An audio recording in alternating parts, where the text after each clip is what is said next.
Now स्वदेश पर मैं हूँ आपके साथ पूजा त्रिपाठी और आप देख रहे हैं आज का बाजार। और इस शो में हम आपको बताएंगे कि आज दिन भर किस तरह का कारोबार रहा, मार्केट में कौन कौन से शेयर थे जहां पर की तेजी थी, स्टॉक स्पेसिफिक एक्शन कैसा था और इसी के साथ ही साथ दिन भर की अहम खबरें ये भी हम आपको बताएंगे।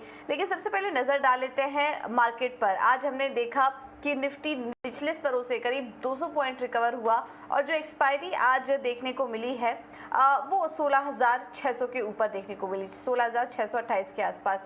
वहीं बैंक निफ्टी में भी उतार चढ़ाव दिन भर बना रहा, लेकिन सपाट क्लोजिंग यहाँ पर भी देखी गई है।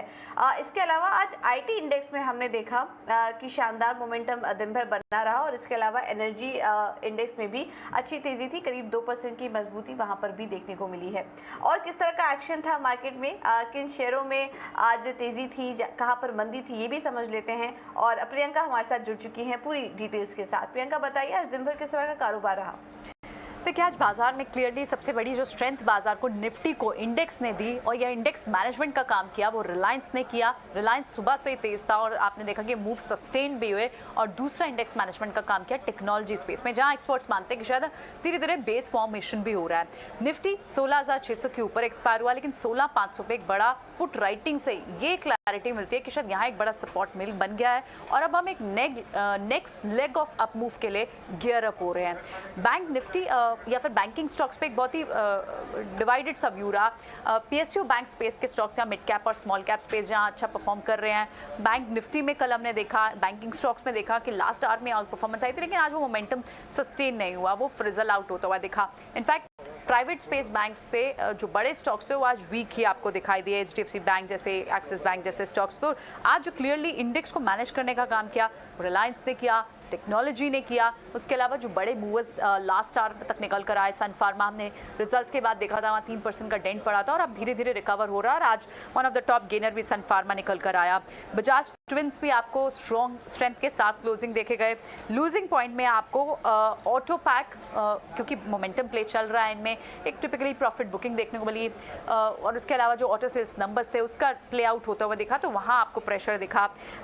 लूजिंग स्टॉक्स में आपको ऑटो और साथ ही कुछ बैंकिंग स्पेस, ये स्पेसेस है।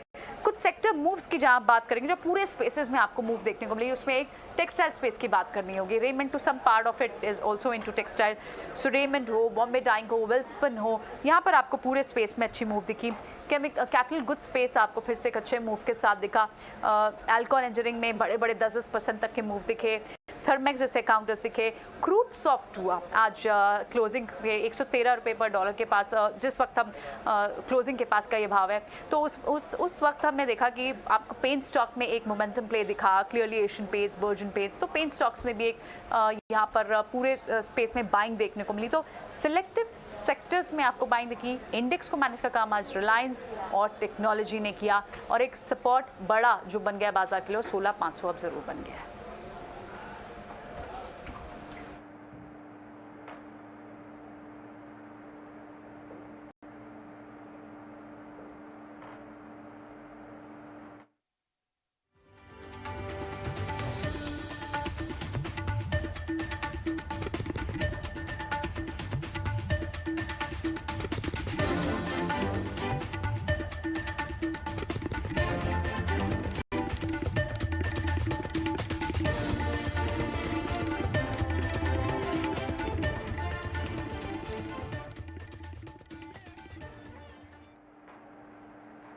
ऑलराइट, तो ये थे बाजार का एक्शन आपके स्क्रीन पर। लेकिन अब ये भी समझ लेते हैं कि दिग्गज मार्केट एक्सपर्ट का क्या व्यू बन रहा है बाजार पर।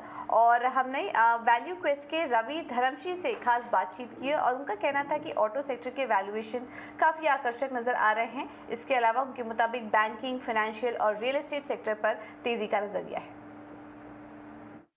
बहुत ही पॉजिटिव लग रहा है, नॉट बिकॉज के future is very bright but because the valuations are very attractive and यहाँ पे एक छोटा सा चेंज होने की जरूरत है for the things to start looking very good.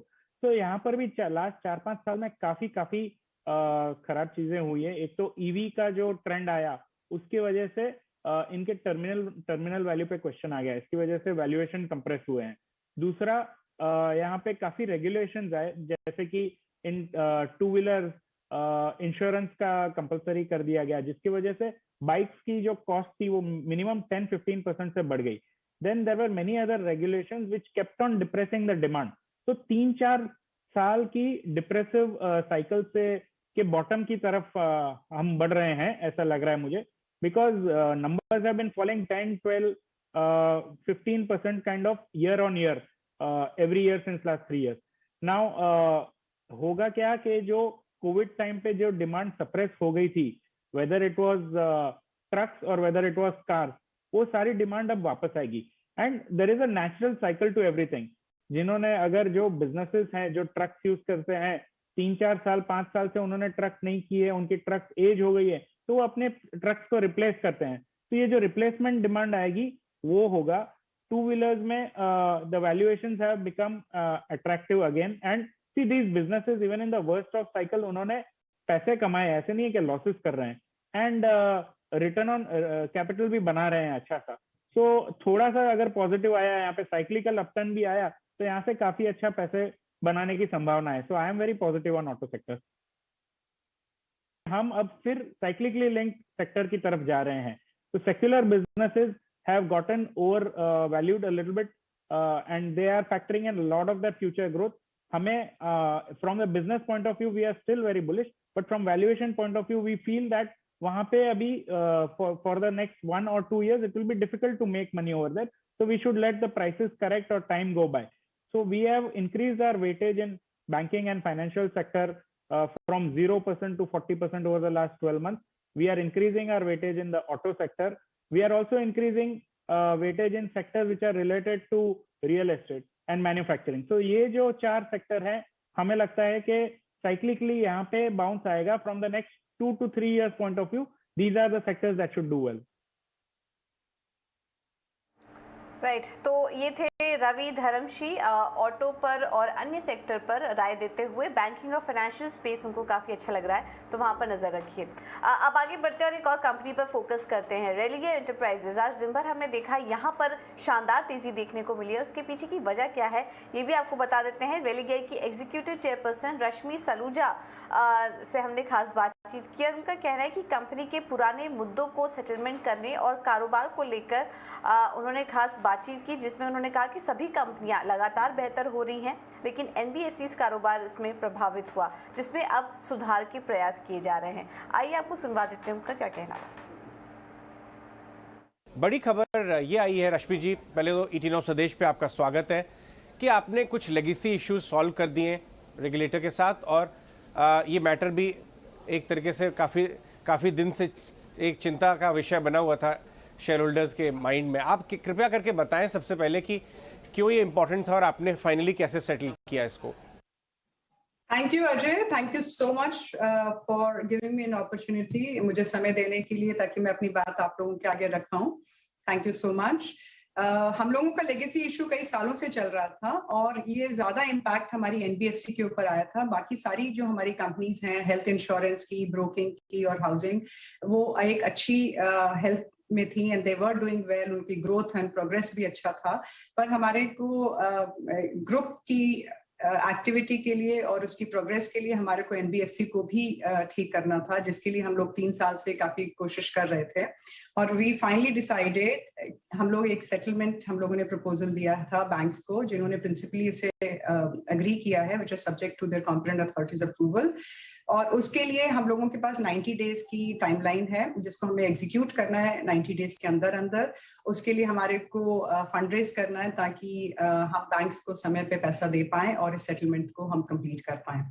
And that is the first line of moving in the completing all the other legacy issues. Ji Rashmi, इसके अलावा भी हमें पता है कि बहुत सारी चीज़ें, इंटरेस्टिंग चीज़ें हो रही हैं आपकी कंपनी में. आप कृपया हमें ये भी बताएं कि आजकल आपका सबसे ज़्यादा समय किस बिजनेस को डेवलप करने में और किस चीज़ में जा रहा है. इतने सारे बिजनेस आपके हैं कंपनी में, सबसे ज़्यादा आपको बिजी क्या रखे हुए आजकल?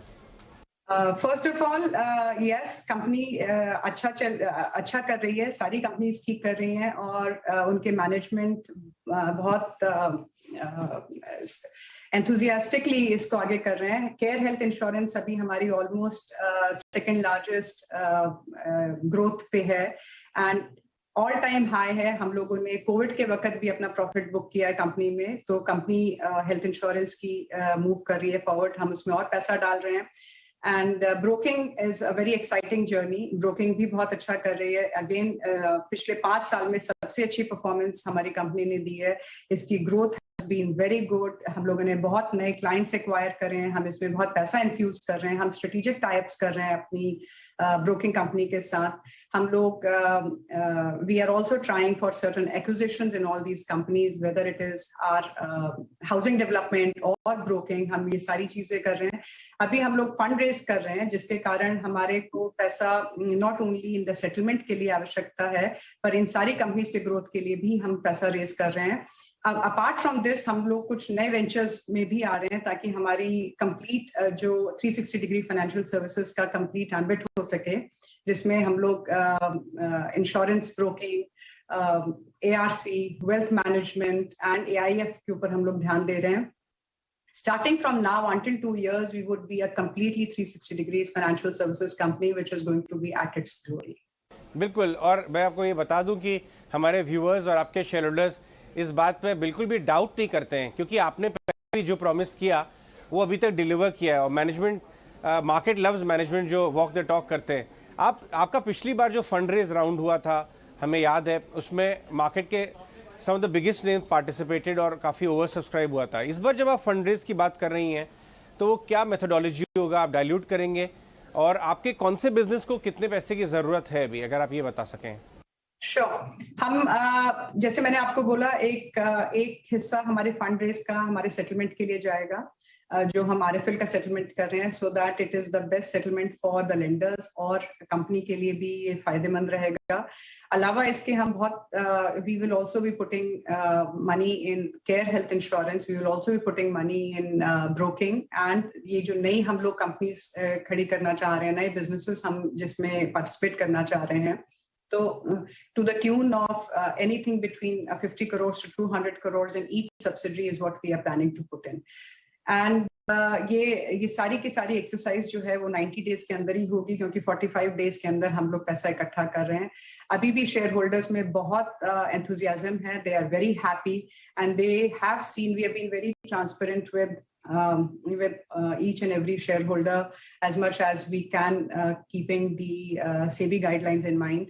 हम लोग regulators के प्रति बहुत very thankful, because we have also proven and completely we are SEBI compliant and RBI compliant, and fortunately we have been able to keep a track record in which regulators are also completely in sync with all the information that we give to them. So हमारे जो 3 जो बड़े-बड़े stakeholders हैं, एक हमारे shareholders हैं, एक हमारा board है और हमारे regulators हैं, all of them are on the same page and they are all wanting the progress of the company. इसीलिए हम लोग सब मिल करके इस विषय के ऊपर आगे बढ़ रहे हैं। बिल्कुल, और इसलिए आज हमने देखा कि रेलिगे एंटरप्राइजेस के शेयर में आज 11% की तेज़ी भी देखने को मिली। जब से रश्मि सलूजा कंपनी की चेयरपर्सन बनी है, तब से हम देख रहे हैं कि कंपनी के सुधार के लिए काफ़ी सारे कदम वो उठा चुकी हैं, और आने वाले समय में भी उन्होंने अच्छे ग्रोथ ट्रिगर्स बताए रेलिगे एंटरप्राइजेस के लिए। लेकिन चलिए अब आगे बढ़ते हैं और एक और खबर पर फोकस करते हैं। क्रिप्टो टैक्स से जुड़ी कुछ खबर निकल कर आ रही है। क्रिप्टो टैक्स से कुछ ट्रांजेक्शन को बाहर किया जा सकता है। इससे जुड़ी एक्सक्लूसिव जानकारी देने के लिए मेघना मित्तल अब जुड़ चुकी हैं। मेघना, बताइए क्या डिटेल्स हैं आपके पास?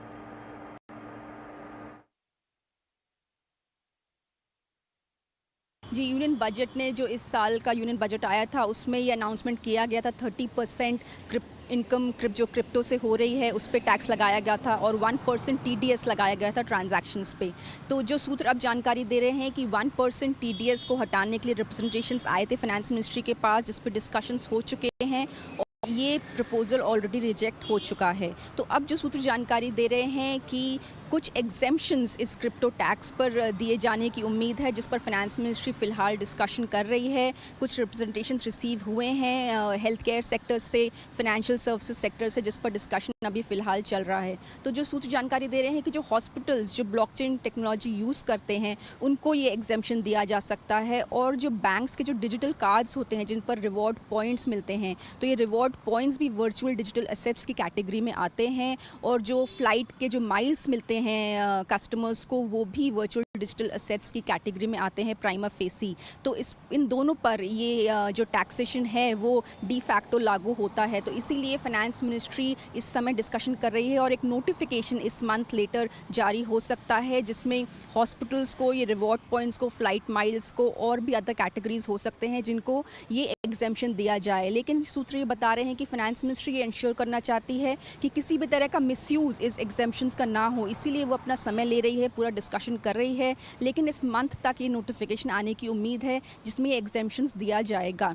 तो ये एक थोड़ी राहत होगी हॉस्पिटल्स को और कुछ सेक्टर्स को जो ब्लॉकचेन टेक्नोलॉजी का यूज़ करते हैं और जो वर्चुअल डिजिटल असेट्स का यूज़ करते हैं, ताकि कोई भी कंफ्यूजन ना हो कस्टमर्स के दिमाग में और बैंक्स के दिमाग में। इसीलिए ये क्लैरिफिकेशन नोटिफिकेशन के द्वारा इशू किया जाएगा, ये सूत्र जानकारी दे रहे हैं। बिल्कुल, तो क्रिप्टो का इस्तेमाल करने वाले निवेशकों के लिए एक बड़ी खबर यहाँ पर निकल कर आ रही है जो इस करेंसी का यूज़ करते हैं। क्रिप्टो टैक्स से कुछ ट्रांजैक्शन जल्द बाहर हो सकते हैं और इस पर जून में नोटिफिकेशन संभव है। इसमें हॉस्पिटल्स को बाहर किया जा सकता है और बैंक और डिजिटल कार्ड्स के रिवॉर्ड क्रिप्टो टैक्स से बाहर हो सकते हैं। इस पर जल्द ही नोटिफिकेशन भी जारी हो सकता है। लेकिन चलिए अब आगे बढ़ते हैं और रुख करते हैं कमोडिटी मार्केट का। वहाँ पर किस तरह का एक्शन है ये भी समझ लेते हैं। विश्व मोहन हमारे साथ जुड़ चुके हैं पूरी डिटेल्स के साथ। विश्व मोहन, बताइए कमोडिटी मार्केट में किस तरह का एक्शन है इस वक्त? देखिए, कमोडिटी मार्केट में आज सबसे ज़्यादा गिरावट कच्चे तेल में दिख रही है। करीब 2.5 से 3% की गिरावट आ गई है। $113 तक फिसल गया है ब्रेंट क्रूड का भाव। और अगर आप पिछले कॉन्ट्रैक्ट से अगर तुलना करें, और इस हफ्ते में करीब $11 तक ब्रेंट क्रूड का भाव सस्ता हो चुका है। और अब इस तरह के संकेत मिल रहे हैं कि अगर रूस से उत्पादन में बड़ी मात्रा में अगर कटौती की जाती है तो सऊदी उसकी भरपाई करने के लिए तैयार है। लेकिन सऊदी को अभी लग रहा है कि अभी उसकी ज़रूरत नहीं है, क्योंकि बाज़ार में अभी सप्लाई की उतनी ज़्यादा दिक्कत नहीं है। लेकिन जैसे जैसे रीओपनिंग हो रही है चाइना की और ग्लोबल इकोनॉमी में रिकवरी होगी और जो समर सीजन की जो डिमांड है यूएस और यूरोप से, अगर वहाँ तेज़ी से बढ़ते हैं तो डेफिनेटली उसके लिए तैयार है सऊदी। ऐसे सऊदी ने संकेत दिए हैं। और आज एक अहम बैठक है ओपेक प्लस की जो चल रही है। उस बैठक में अब क्या कुछ फैसला होता है, जुलाई में किस तरह का उत्पादन बढ़ोतरी होगा। अब तक यही संकेत है, जो पुराना उनका करार है कि रोजाना 4,32,000 बैरल वो रोजाना उत्पादन बढ़ाएंगे, शायद उसी करार को वो इस बार भी कायम रखे। हालांकि अलग से सऊदी इस बात पर विचार कर रहा है कि कैसे उत्पादन बढ़ाया जाए। लेकिन रूस के क्रूड पर जिस तरह से पाबंदी यूरोपियन यूनियन ने इस हफ्ते लगा दी है, उसके बाद से अब रूस अन्य विकल्पों पर फोकस कर रहा है। चीन उसका सबसे बड़ा सिंगल लार्जेस्ट बायर है। अब भारत तेजी से उभरता हुआ दूसरा सबसे बड़ा बायर बनता जा रहा है, क्योंकि मार्च, अप्रैल, मई 3 महीने में भारत से भी ज़बरदस्त खरीदारी हुई है। तो अब रूस के पास भी विकल्प है। तो हो सकता है कि रूस भी बहुत ज़्यादा उत्पादन नहीं बढ़ाए, दूसरे बायर्स की तरफ रुख करे। तो एक माहौल बिल्कुल अलग चल रहा है और काफ़ी एक्शन की तैयारी में क्रूड है। लेकिन आज का जो एक्शन है पूरी तरह से ओपेक प्लस की बैठक पर होगा। ओके, तो ओपेक प्लस की बैठक पर होगा। कुछ ही देर में पता चल जाएगा। मार्केट बंद होने के बाद इस पर नज़र थी, इस पर नज़र की क्या कुछ आउटकम यहाँ पर ओपेक प्लस के बैठक से निकल कर आता है, तो इस पर हमारी नज़र बनी रहेगी और उसी के चलते कच्चे तेल में भी आगे की चाल जो है वो डिसाइड हो सकती है। फिलहाल यहाँ पर कमजोरी बढ़ रही है कच्चे तेल में। बहुत बहुत शुक्रिया विश्व मोहन की सारी जानकारी देने के लिए। चलिए फिलहाल इस बुलेटिन में मेरे साथ इतना ही, लेकिन आप बने रहिए टीना उस प्रदेश के साथ। खबरों का सिलसिला आगे भी जारी रहेगा। नमस्कार।